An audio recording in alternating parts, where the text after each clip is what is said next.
Hey everyone. So I've been watching the mining dashboards pretty closely this week, and there's something happening right now that every single home miner needs to hear about. And it's especially important before the next block confirmation comes in this week. Bitcoin's mining difficulty just hit an all-time high, 138.96 trillion. I'm going to write that number out so it sinks in. 138 trillion, 960 billion. It's a brand new record, the highest it's ever been in the history of Bitcoin. And the next adjustment is coming right around the corner on June 13th or 14th, depends, right? So I want to walk you through exactly what that means for us as home miners, the BitX guys, the NerdAxe guys, the EP42 Magic Miners, or any of the other home units like the Canon Avalon Nano 3s, and whether you should actually be doing anything different right now. So let's get into it. All right, so you guys might be asking, what is difficulty? So let's go ahead and explain this really quick for you guys. I want to make sure we're all on the same page on what mining difficulty actually is, because I get the questions about this a lot. Every 2 weeks, roughly every 2016 blocks, Bitcoin automatically adjusts how hard it is to find a block. The reason is simple. The network wants to keep the blocks coming at about 10 minutes, no matter how many miners are plugged in worldwide. So when a bunch of new miners plug in and blocks start coming in faster than 10 minutes, say every 8 minutes, the network says, hold on, stop, it's too easy. Let's make it harder. That's it. That's the whole system, and that's exactly what's been happening this year. The global Bitcoin hash rate right now is pushing toward 1,000 exahash per second. That's almost 1,000 quintillion calculations happening every single second across the entire network around the clock. All that hash rate forces the difficulty to compensate. For big industrial farms running warehouses full of S21 Pros, this is painful but manageable. For us, it is differently. And that's what I want to talk about today. All right, so here's the real conversation. What does 138.96 trillion difficulty actually mean for a home miner running on with one of these small guys, like this little guy right here, or a NerdAxe or a BitAxe? I got a NerdAxe inside of here, right? So we break that down with actual numbers. The BitAxe, a lot of you are running one of these, right? At least I think so. I've got a couple myself. Outputs are somewhere around 1 to 1.2 terahash per second, depending on the chip that's being used and your tuning, cooling characteristics, stuff like that. The entire Bitcoin network right now is near 1,000 exahash. 1 exahash is roughly 1 million terahash. So you're talking one little BitAxe doing roughly 1 terahash and a network doing over 1 million terahash. The math on solo mining at those odds, and I've said this before, but it's worth saying again, is essentially a lottery. Every hash is a ticket. And when difficulty goes up, the jackpot stays the same, but there are more tickets in the pool. Your individual odds get thinner. Now, what about a pool like MineShop.eu's solo pool, right? Where you're combining hash rate with other miners. The pool's collective odds improve with more members, but each individual miner's share of any reward shrinks as difficulty rises. And as more people join, what that means in practice is your expected daily Satoshi earnings go down. Here's what the math looks like on my specific setup. That's a real number I want to put on camera, not just tell you. Because theory is one thing, your actual dashboard is another. Now here's the other side of this. Bitcoin is sitting below 66,000 right now. When I say that aloud, I know a lot of you are thinking, okay, so difficulty is up and price is down. That's a double squeeze. And you're right. That's exactly what it is. And I want to be real with you about what that actually means for your setup before we get into what you should do about it. Real quick, guys, I want to interject here. If you're finding this useful, drop a comment down below. I want to know what your hardware you're running and whether you've felt this difficulty squeeze on your end.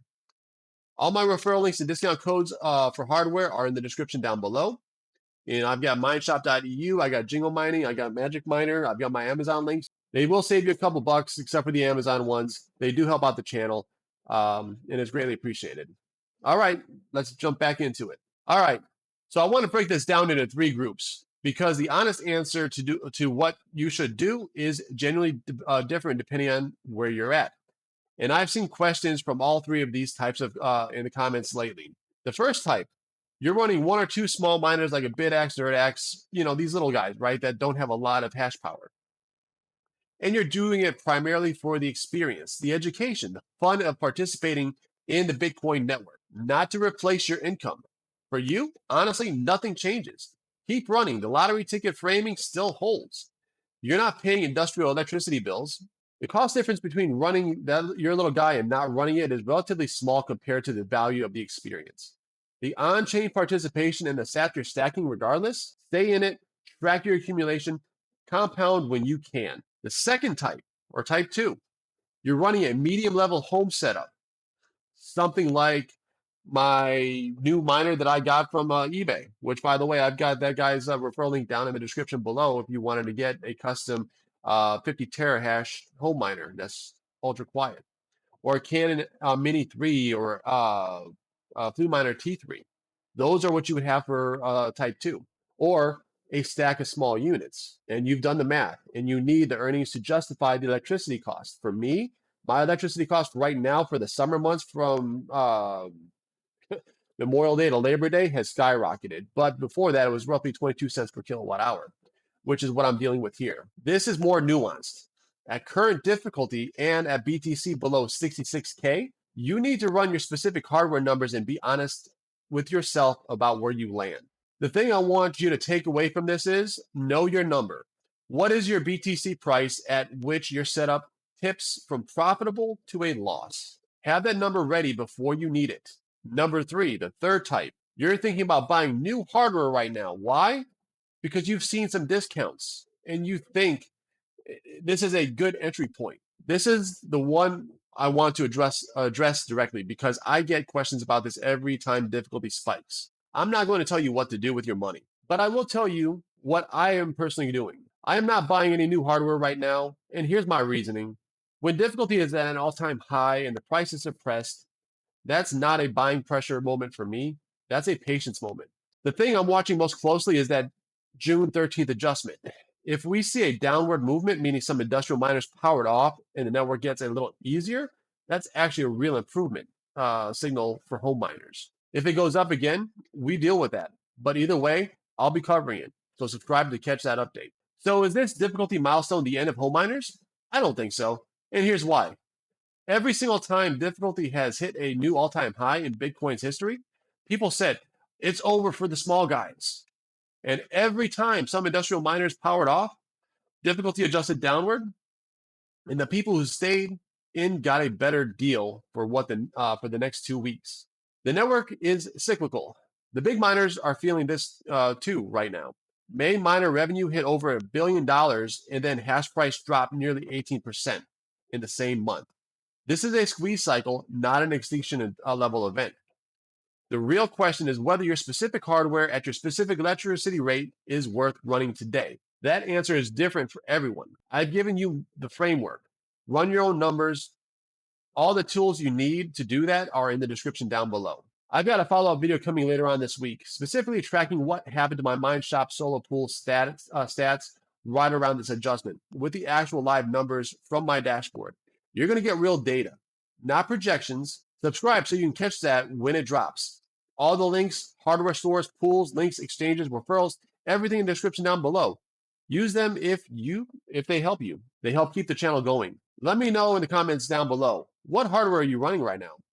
How are you handling the difficulty squeeze we have going on? I read every single one of them. If you guys look at my previous videos, I've answered to all of them. I think I've answered to all of them. Like the video if this broke it down in a way that made sense. Share with someone in the mining community. There are a lot of people asking this question right now, and they deserve a straight answer. I'll catch you guys in the next one. Peace out. Have a great rest of your day, and keep on mining.